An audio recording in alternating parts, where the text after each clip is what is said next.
Bienvenue sous le soleil d'Égypte, bonjour à vous.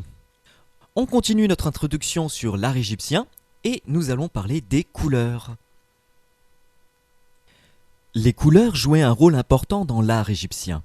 Au-delà des raisons esthétiques, elles permettent d'exprimer la nature, l'essence des choses. La plupart des sculptures ou des parois de temples ont aujourd'hui, avec le temps, perdu leurs couleurs.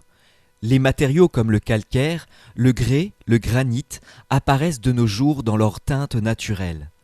Alors qu'à l'origine, calcaire et grès, parfois même le granit, étaient recouverts de pigments, de couleurs vives. Imaginez-vous la beauté de cette Égypte antique colorée. Les mots. Rappelez-vous, pour les Égyptiens, le verbe est créateur. Le hiéroglyphe, la parole écrite, possède aussi cette puissance créatrice, de même que les images peintes ou sculptées. On comprendra pourquoi en égyptien le mot « couleur » est synonyme de nature, disposition, qualité, associé à l'essence profonde de l'objet. Comme souvent dans l'écriture hiéroglyphique, plusieurs graphies du même mot existent. Youn est la graphie principale. Elle signifie à la fois couleur, teinte, et nature, disposition. Écrit avec les phonogrammes suivants, l'unilitaire du roseau I, le bilitaire du lièvre UN, ou wen, le complément phonétique de la vaguelette N pour un, et le déterminatif de la mèche de cheveux. J'avoue, j'ignore pourquoi ils ont choisi le déterminatif de la mèche de cheveux dans ce mot. Autre graphie, celle du mot irtiyu, qui signifie à la fois couleur en nom et la couleur bleue en adjectif. Il est écrit avec les phonogrammes suivants, l'unilitaire I, le bilitaire de l'œil ir et le petit pinté. Le trilitaire du busard tiyu et comme déterminatif celui du grain de sable, un déterminatif des substances minérales ou granuleuses, ce qui rappelle la nature des pigments. Et nous avons les trois traits du pluriel comme un déterminatif d'un groupe.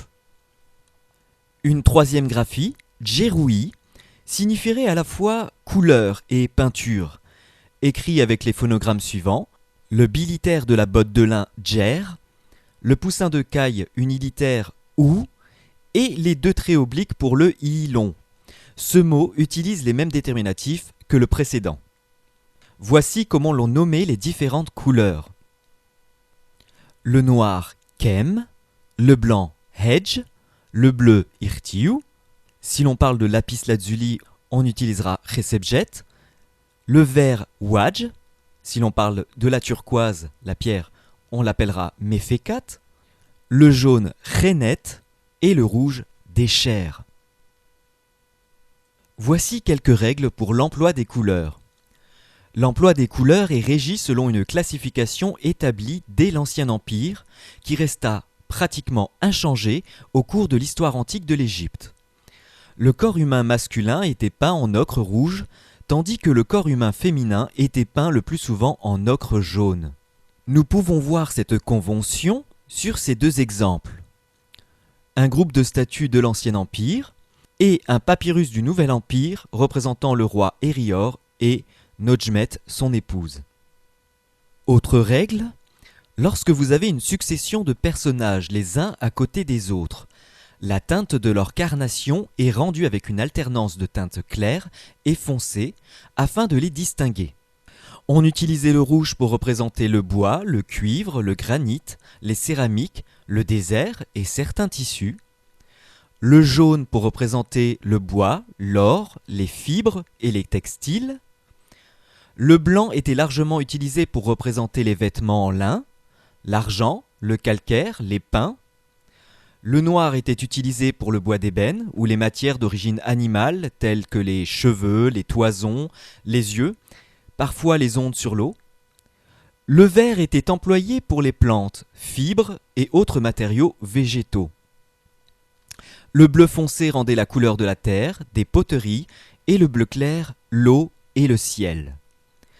La couleur est donc utile lorsqu'on veut identifier les objets sur une représentation. Nous pouvons voir ici une scène de chasse dans les marais, dans la tombe de Nart, une scène où des Nubiens apportent en tribut divers animaux ou matériaux comme l'or, l'ébène ou des plumes d'autruche, provenant de leur région ou du commerce avec des régions plus au sud. Cette fresque est peinte dans le temple de Beth el-Wali, en Nubie. On peut voir également une scène de navigation qui provient de la tombe de Sennefer, ou bien encore cette scène de procession funéraire qui vient de la tombe de Ramosé. Regardons à présent les outils du scribe et du peintre. La palette du scribe se compose d'un interstice pour ranger les calames et de 2 godets, l'un pour le rouge et l'autre pour le noir. Ces 2 couleurs sont utilisées dans l'écriture sur papyrus. Le rouge est utilisé pour les rubriques, les titres, les en-têtes pour les distinguer du reste du texte écrit en noir. Le noir est obtenu en brûlant des matières organiques pour produire de la suie, par la suite mélangée dans un godet à un liant obtenu avec de la gomme arabique. Nous obtenons une encre stable qui ne s'altère pas sur son support, le papyrus. Le rouge est formé à partir d'une terre riche en oxyde de fer. Les palettes qui possèdent plusieurs godets sont à mettre en relation avec le travail du peintre, sur papyrus, bois ou ostraca, et même sur les murs, même si la quantité présente semble être insuffisante pour un tel travail. Les peintres disposaient de petits sacs de pigments qu'ils broyaient. Les godets contiennent les pigments qui servent à obtenir les couleurs suivantes: bleu, vert, jaune, rouge, noir et blanc. Les palettes présentées dans les musées en matériaux précieux sont souvent des objets d'apparat, les palettes des artisans étant en bois. Les calames fabriqués à partir de joncs souples sont mâchouillés à leur extrémité, tels des bâtons de réglisse, pour créer des sortes de poils comme un pinceau pour mieux appliquer la peinture. Les pigments et leur composition. Les peintures murales dans les chapelles des tombes sont quelquefois ornées de frises qui délimitent les différentes scènes et présentent la palette des couleurs de l'art égyptien. Composée de lignes continues et de rectangles peints de couleurs bleu, jaune, rouge et vert, séparés par des zones blanches et des traits noirs. Ces aplats de couleurs pures non mélangées ont permis aux scientifiques de déterminer la nature des pigments qui se trouvaient dans les pots de peinture de l'artisan égyptien. Les Égyptiens utilisaient des minéraux disponibles au sein même de leur territoire. Bien que leurs techniques sont passées dans l'oubli, les analyses chimiques des peints de pigments ont permis aux chercheurs de redécouvrir certaines méthodes, comme par exemple la cuisson d'un mélange de silicium, de calcium et de cuivre, pour obtenir du bleu ou du vert. Dans l'Ancien Empire, les artisans utilisaient du noir, du marron, du rouge, du jaune, du vert, du bleu et du blanc. Puis, au Nouvel Empire, apparurent de nouvelles teintes, 3 différents jaunes, 3 différents bruns, 2 bleus et 2 verts distincts. En tout, la gamme des couleurs s'élève environ à 17 teintes différentes. Je vous présente ici, amis peintres ou graphistes, toute la gamme de couleurs dans l'art égyptien.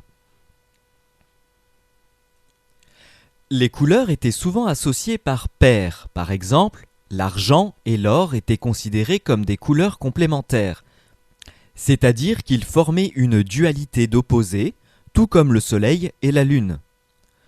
Le rouge complémentait le blanc, pensez à la double couronne de l'Égypte ancienne. Et le vert et le noir représentaient différents aspects du processus de régénération lié à la croissance végétale, couleur et sens que l'on retrouve dans la carnation de certains dieux. Lorsqu'un cortège de personnages est représenté, les tons chers alternent entre l'ocre clair et l'ocre foncé. La pureté des couleurs était importante pour les Égyptiens antiques, et l'artisan finissait généralement tout dans une seule couleur avant de passer à la suivante. Les peintures seraient finies avec un pinceau fin pour décrire le travail et ajouter les détails intérieurs, limités. Le degré de mélange des couleurs des artisans de l'Égypte ancienne varie selon la dynastie. Mais même dans sa forme la plus créative, le mélange des couleurs n'était pas très répandu. Contrairement aux pigments d'aujourd'hui qui donnent des résultats cohérents, plusieurs de ceux disponibles aux artisans égyptiens pourraient réagir chimiquement les uns avec les autres. Par exemple, le plomb blanc, lorsqu'il est mélangé à de l'or piment jaune, produit en réalité du noir. Les artisans égyptiens fabriquaient leurs peintures à partir des matériaux qui les entouraient. Ces substances étaient broyées pour obtenir une poudre, puis mélangées avec de l'eau et un peu de gomme végétale. L'albumine d'œuf et la cire servaient de fixateurs. Les peintres pouvaient ensuite décorer le stuc, le papyrus et le bois, après avoir préalablement traité la surface avec une couche de boue ou de plâtre de gypse. Pour appliquer la peinture, ils utilisaient le simple calame. Je vous rappelle que les peintres travaillaient dans des ateliers organisés selon une hiérarchie. Aucun artisan ne revendiquait jamais la paternité d'une œuvre aussi complexe et prestigieuse que la décoration d'un tombeau. C'était une œuvre collective. Un artisan concevait la composition globale, d'autres sculptaient les reliefs, d'autres encore ajoutaient des détails avant que la couleur ne soit appliquée dans la dernière étape du processus artistique. Voici maintenant la composition des pigments utilisés. Le noir est obtenu avec du charbon de bois, de la suie ou des eaux brûlées. Le blanc est obtenu à partir de la cérusite naturelle ou de sulfate de calcium, de la gypse moulue. L'ocre jaune est obtenu avec du sulfate d'arsenic, l'or-piment. Couleur de l'or, il provient de mines dans le Sinaï. Le rouge foncé est obtenu avec de l'oxyde de fer en ajoutant une petite quantité de sable. Le rouge peut être aussi obtenu avec de l'ocre rouge, mais également par du cinabre pulvérisé, un sulfure de mercure. Le bleu s'obtient avec du lapis lazuli pulvérisé, une roche métamorphique contenant de la lazurite et des silicates venant des mines d'Afghanistan, obtenus par les Égyptiens par le commerce avec les pays du Levant et de Mésopotamie. Une classe plus chère de bleu est obtenue à base de verre coloré pulvérisé avec du silicate de cuivre calcique. Le bleu égyptien, premier pigment synthétique créé par l'homme. Le vert pouvait être obtenu à partir de la malachite pulvérisée, roche composée de sulfate de cuivre extrait des mines du Sinaï, ou d'un mélange de bleu et de jaune. Le rose, couleur rare utilisée aux périodes tardives, est obtenu avec du sulfate de calcium coloré par une substance organique. Les pigments se mélangeaient selon la nécessité du moment, avec de l'eau bien sûr, de la gomme résine également, comme celle provenant de l'acacia par exemple. Les Égyptiens employaient donc des pigments naturels tout en ayant probablement su inventer le premier synthétique. Des extraits de terre de teintes différentes, une pâte de couleur, qu'ils mélangeaient avec du blanc d'œuf et les dissolvaient avec de l'eau pour pouvoir l'appliquer sur les murs recouverts d'une couche de plâtre sec. Les travaux des artisans ont passé ainsi les millénaires, gardant leur éclat et en partie parfois leur couleur originale, ce qui nous laisse subodorer que les mélanges opérés devaient être élaborés, en tout cas travaillés. Vous pouvez voir une paroi de la tombe du roi Horemheb, qui date du Nouvel Empire, qui se situe dans la vallée des rois, où nous voyons le roi Horemheb accueilli dans l'au-delà par la déesse Hathor. Je pense que maintenant, vous pouvez aisément repérer son nom, le nom de la déesse, dans les hiéroglyphes. Vous savez également à présent repérer la partie du texte qui concerne le roi et la partie du texte qui concerne la déesse, et sa réponse. Tout à droite, nous avons le dieu Horus, coiffé évidemment de la double couronne. L'autre illustration est une stèle de Madame Tatiaset de la 3e période intermédiaire. Elle représente une déesse nourricière versant de l'eau dans les mains des défunts. Elle semble surgir d'un arbre, un sycomore. Vous reconnaissez bien la représentation de la fameuse déesse du sycomore dont nous avons déjà parlé.